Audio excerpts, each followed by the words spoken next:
current set of restrictions not start to flatten that curve, many more of us may find the government imposing limits on who we can mix with in the hope of containing the virus.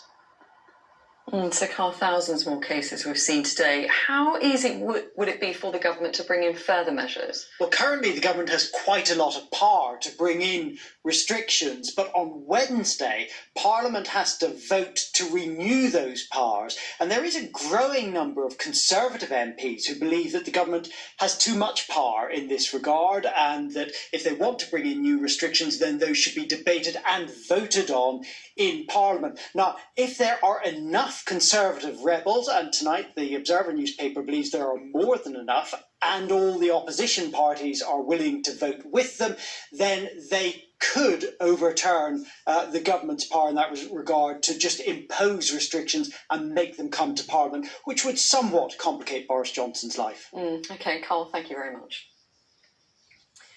Family, friends and colleagues have paid glowing tribute to Police Sergeant Matt Ratner, who was killed in the line of duty. The Metropolitan policeman was shot dead yesterday by a handcuffed suspect in a custody centre. He had, they said, a heart of gold. Tonight, Scotland Yard revealed new details about the murder, but many questions, including how the suspect managed to get a gun inside a police station, are still unresolved tonight. Sejal Karia reports. Sergeant Matt Ratner's passion for policing was matched only by his love of rugby, and all who knew him, whether at work or on the playing field, said he was simply one of life's good guys. No wonder then that at the station where he worked and died, his loss is felt by so many. The growing number of flowers and tributes being brought here, a testament to the man they mourn.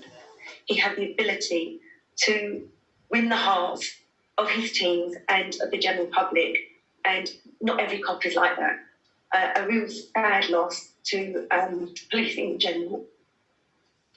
He was originally from New Zealand, here pictured in front of his old school during a visit in 2017. His family there saying today how proud they were of him. Being a police officer, he would always talk about his job. He loved the whole nature of policing. Heart of gold, competitive, but no ego with it. He was just a really relaxed, genuine kind of guy. And talking to some of his really close friends from school days today, they're just deeply in shock.